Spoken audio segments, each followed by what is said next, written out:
That inspires others to do so. And the generosity doesn't stop at that gift.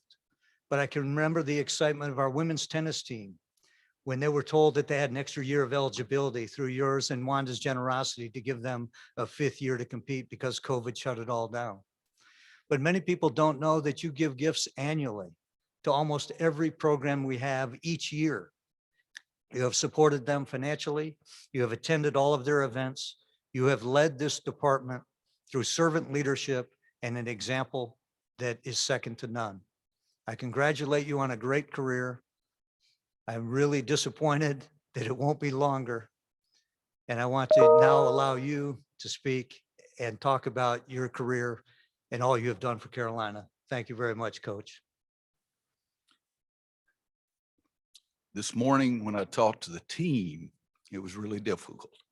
We did a Zoom call as long as I have enough people around me to know how to do those things.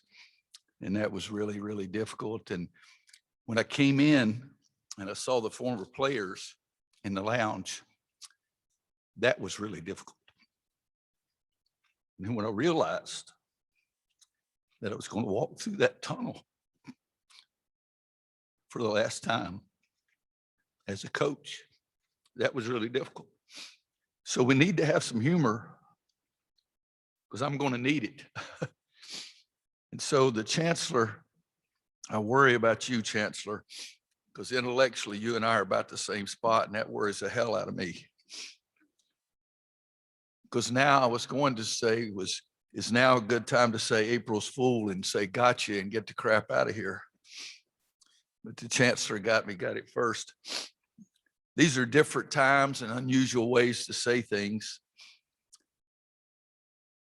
First time I spoke at my high school graduation's commencement exercises, I wrote it out. When I spoke at my mom's and my dad's funeral, I wrote it out. And in 2007, when I was lucky enough, because a lot of those guys back over there, when I was inducted in the Hall of Fame, I wrote it out. And the reason I did that is because I think I've got a better chance of holding it together. I really need Mickey Bell and Coach Smith here, because at the Hall of Fame induction ceremonies in 2007, Coach Smith slid over to me and said, I've got a $10 bet with Mickey. He thinks you're going to crack up and start crying. I said, Coach, you're in good hands. But if I read it as opposed to just talking off the cuff, I do have a better chance. But these are different times, unusual ways to say things. In today's times, I should say that I'm not retiring or resigning. I'm opting out.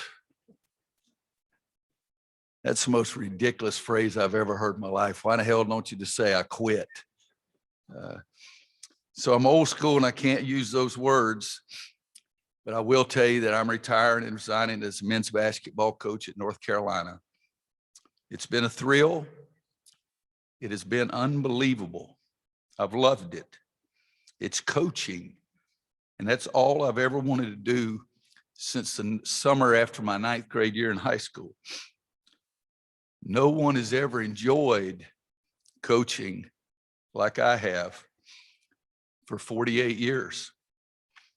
As a high school coach for 5 years, came back here as Coach Smith's assistant for 10, head coach at Kansas for 15, and now North Carolina for 18. Everybody wants to know the reason, and the reason is very simple. Every time somebody asked me how long I was going to go, I would always say, as long as my health allows me to do it.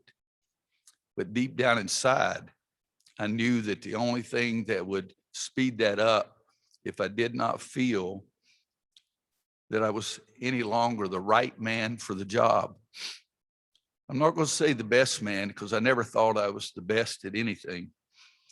But 15 years at Kansas, I thought I was the right man. And this time at North Carolina, I thought I was the right man. I no longer feel that I am the right man for the job. The last 6 years have been really good. In 2016, we won the regular season and won the conference tournament championship. And we played for the national championship. Marcus Page made the most unbelievable shot that I've ever seen to send it into overtime. And if we had gotten it into overtime, I think we would have won, but you have to congratulate Villanova. Chris Jenkins comes down and making that big time shot. But we were one of the best, and it was a great game, but we were almost there. In 2017, we made it to the last game again, and we were fortunate enough to win. Kennedy Meeks, Isaiah Hicks, Justin and Theo and Joel and Nick, Nate and all those guys. That time in the locker room reminded me, because I was an assistant in 82. I was in there in 05 and 09 and now in 17. And every year that I was in there after winning a national championship, the first time as Coach Smith's assistant, somebody would say, "Gosh, I wish I were on Franklin Street." And I would laugh. And every time I said, including 82, when I had black hair,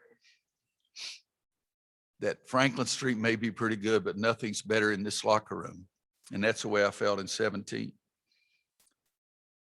We were number 1 seed that year. And in 18, it was really a great deal of fun with Theo and Joel. We were number 2 seed. And in 19, we were number 1 seed again. Kenny Williams is back over there. I told him somewhere down the line, we're related. I have a picture on my desk when we lost, when we ran into the really hot Auburn team, that I took Kenny out and I knew the game was over. And I kissed him on the top of the head. And it's one of my favorite pictures. But we were pretty good. And Kenny and Luke, Cam and Kobe, Garrison. That was so much fun. But the last 2 years have been really hard. 2020, we had so many injuries. Yes, that was this year before we get to the tournament, the ACC tournament, I saw that box score from we played Virginia Tech at Virginia Tech during that season. We only played 7 guys. We didn't have Brandon Robinson, didn't have Cole Anthony, and we lost in double overtime. The injuries really did hurt, but I felt that I made mistakes. We were up 3 against Clemson, and I didn't remind the guys to foul. They make a 3 and send it to overtime, and we lost. Up 3 against Duke, and we did foul. And young man from Duke did one of the greatest things I've ever seen, bouncing that ball off the front of the rim and making that basket. But that time I fouled, and it didn't work out either, and we lost in overtime. Wanda's maiden name is Jones, and I told the Jones youngster, Trey and Tyus both were great players at Duke, but I'd never seen anything like that. We had 6 games last year that were decided on last second shots. We lost all 6 of those. My first year as Coach Smith's assistant, we had 5 games where the other team had the last shot that would have won the game, and they missed all 5. That was the difference between me and Coach Smith. I talked to him about that several years later. Needless to say, I didn't talk to him after last season, even though I talked to him every night. But no one could emphasize rebounding any more than Roy Williams. And we didn't get a box out, and we lost the Notre Dame game on the second shot, didn't get a box out twice, and lost the Duke game. So when those 6 games were decided on last second shots and we lost all of those, it sort of ate at me all summer. And we beat Syracuse on the road late in the ACC, and the next week lost to them in the ACC tournament. And they just had more fire and more passion, and I didn't get my kids to that level. It's funny and humorous and comical, but so many times over my career, I've had fans say, "Coach, if you could just beat Duke twice, we don't care about anything else." I don't know if they're going to say that right now, because we did beat Duke twice, but we still didn't get done what I wanted to do. I just never got the team this year where I wanted them to go. I just didn't get it done. I didn't get them to buy in and focus on the things that I think are really big in the game of basketball. We got better all season long. I think we got better, but not to the level some of our teams have been. I didn't push the right buttons.